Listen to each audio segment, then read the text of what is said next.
In 2004, telecommunications company Motorola unveiled this thing, the Razr V3. With its sleek, sharp design and cool colorways, it became the most sought-after phone for teenagers everywhere. While I never owned one, I was a little too young and had to wait for the NV2 in 2008, it did mark the beginnings of a decade with a constant theme. Technology is pretty damn cool. In the early 2000s and 2010s, technology felt like this exciting thing to be a part of. We had Flash games, and Facebook, and LimeWire. But after about a decade and a half of fun, things started to change. Monopolies bought up everything. They systematically designed the products to be as addicting as possible, focusing on profit over innovation. And now we're at a point in time where owning more of the latest technology feels lamer than owning and using less of it. So let's explore this cultural shift a little deeper, how we went from technology to touching grass as a signal of status, and whether this will become the new normal in the future.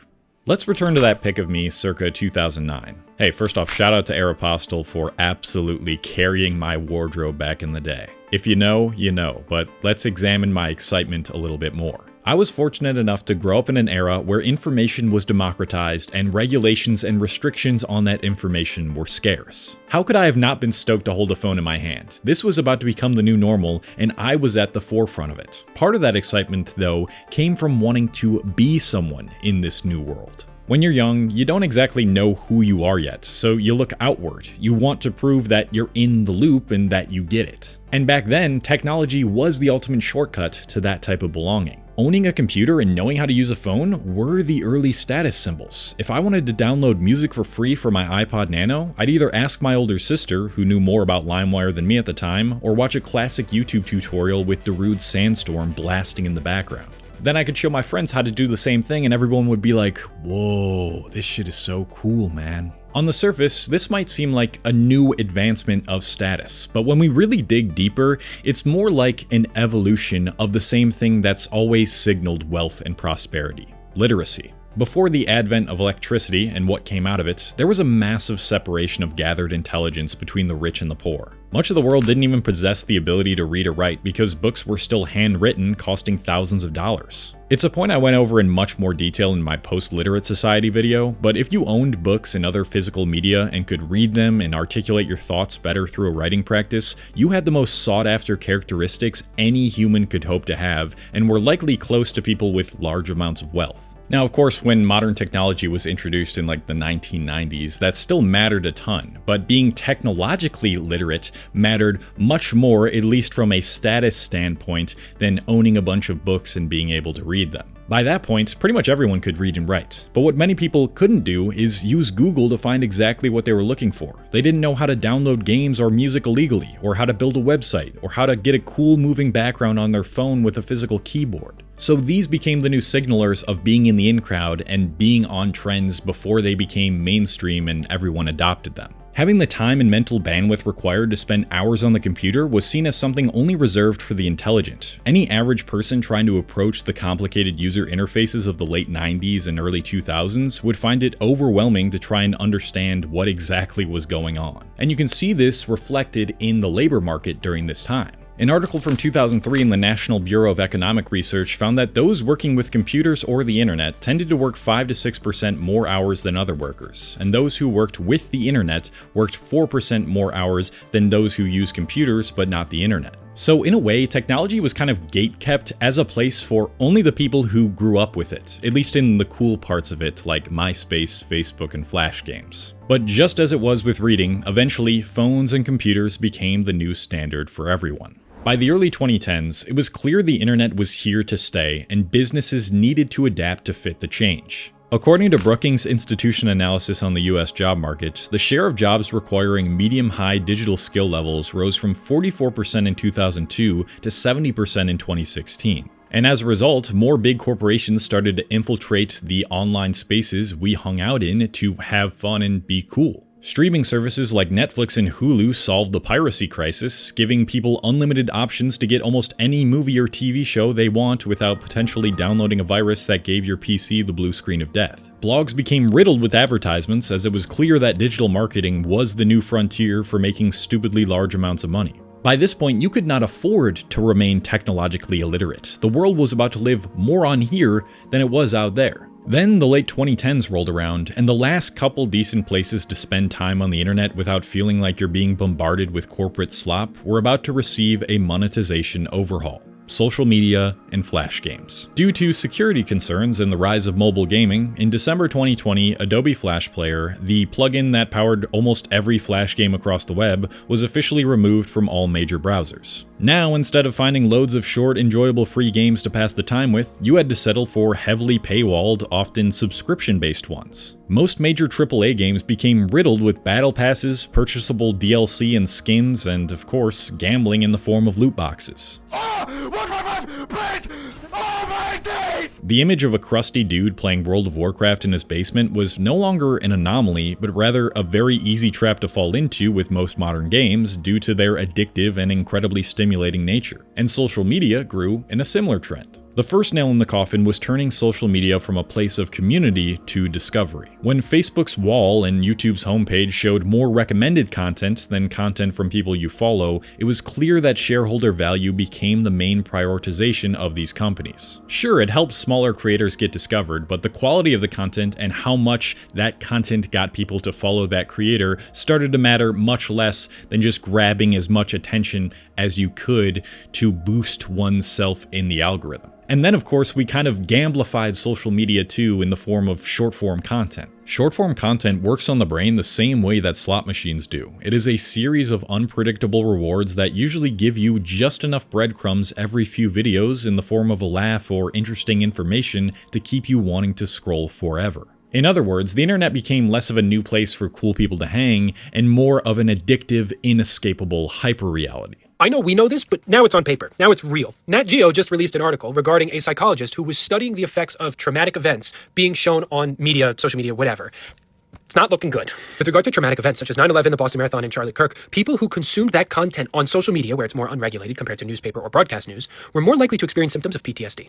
And if you consumed more than 6 hours of that type of content per day, you also were more stressed out than the people who were at those events. This is what people mean when they say we're not supposed to know the world's problems in a device that fits in our pocket. Because that's what doom scrolling is. You see a traumatic event happen, and then you start scrolling to find more details about it. And in the process of scrolling to find more details, another traumatic event pops up on your feed because the algorithm is so good at understanding what you want to watch. So now you're looking for the finishing of that one because you're trying to deal with the trauma of what's going on, and you're trying to see if it was resolved, if it's unresolved, if there's any more details, and it creates the doom scroll. And then what happens is, because you're creating that cycle, when you're not on your phone, when something traumatic happens, if you hear about it from a friend or on TV, your immediate reaction is to go on your phone and keep the cycle going. The way this has changed our lifestyles is staggering. If you look at any graph showing how often people spend time with friends, they all shoot down significantly starting in the late 2010s, and the time Americans spend alone has shot up with it. And it's not just because social media is incredibly addictive and stimulating, and most of our jobs require online work now. It's also because, and this is the most important point related to this video,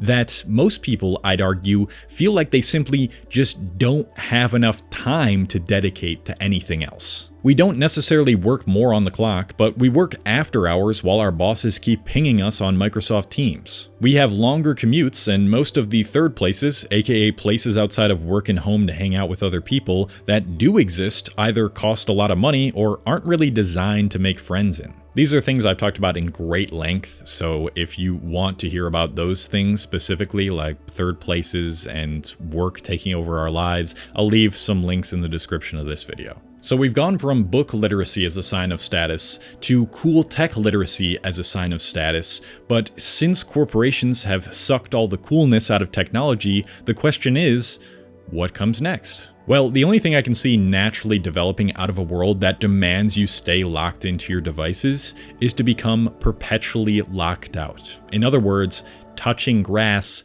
is becoming the new cool. To elaborate, let me ask you this. What were the defining characteristics of wealth and status in the past beyond just literacy? Well, firstly, it was being able to do something most people couldn't do that was going to be the next big thing before it was the next big thing. Another characteristic was having the leisure time available to partake in that thing. And the last key characteristic was having the intelligence to be able to do those things before most people could. If you examine what being outside and unplugged from social media is like today, it follows all of those characteristics. Like I said, most people nowadays are living in constant fear of being left behind in a world that's moving faster than we can comprehend. Before you can even get settled in a software or job role, that role has evolved into 10 different roles, and the software has gone through loads of updates. Before one trend or story goes viral, the next has already gone viral, and many feel like this is stuff you need to understand or know in order to fit in with our generation.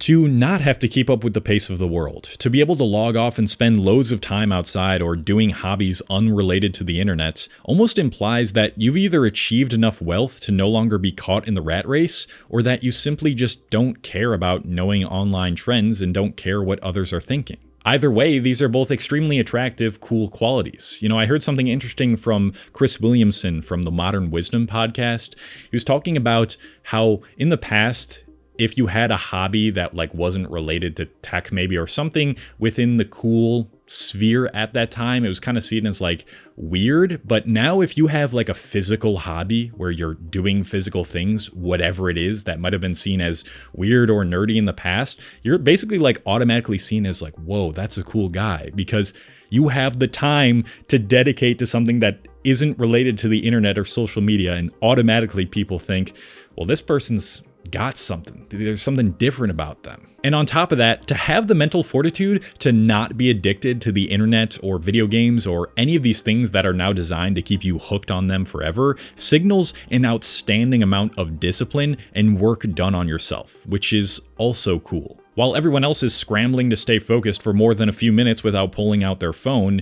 if you can touch grass and focus on analog items like notebooks, books, e-ink, or other physical hobbies, it shows you have, in a way, mastered yourself. And who wouldn't want to hang out with a person like that? And in an era where literacy rates are declining, why wouldn't that signal intelligence and coolness? So this is why I say being chronically offline is going to become the new cool. And though it doesn't seem like it yet, because everyone's still using their smartphones basically all the time, I believe we're going to experience a divergence soon. One that mimics the separation between the literate rich and the illiterate poor of centuries past. Everyone that cannot either accumulate enough wealth to afford being offline for long periods at a time, or have the mental discipline to deal with a lack of stimulation, will become even more wired in than they are now. When VR and augmented reality and AI becomes more and more advanced, these people will start spending almost every waking minute in a virtual world. Conversely, everyone that conquers these things will become the new cool kids, the ones who can do the peaceful, less stimulating things that most can't. In fact, I think we're already seeing this to some extent, and if you're wondering how you can become more chronically offline,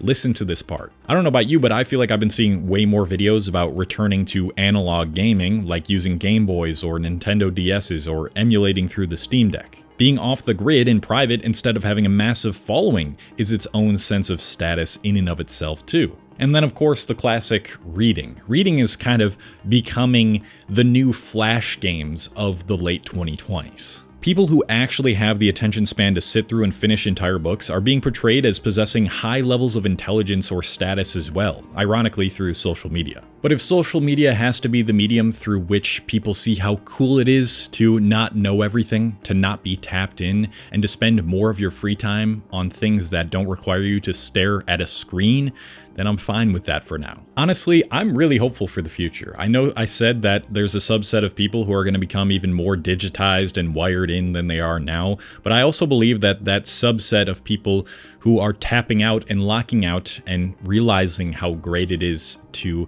just be disconnected from the online world is growing along with it. And if you're watching this video, chances are you're one of them. There is so much working against you to keep you from the joys of destimulation and slowness, but if you can do even the smallest thing to work against that friction, you are in the process of mastering the self and leading the chronically offline revolution. Ditch the streaming services for physical copies, play retro games, read long difficult texts, and use an e-ink device without internet if that helps you. Start building or crafting stuff. Join a club even if the commute is 30 minutes away. Continue revolting against the forces that want to keep you docile, unhealthy, uninspired, and unhappy, and lock out as much as you can, even if you feel like you're not in a position to do so.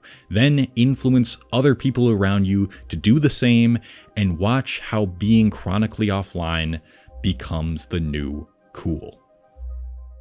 I'd love to hear some of the ways in which you love being chronically offline in the comments. This is usually where I tell you to watch another one of my videos, but that's way too hypocritical for this video. So instead, log off, lock out, go do some fun thing that isn't tied to the online world.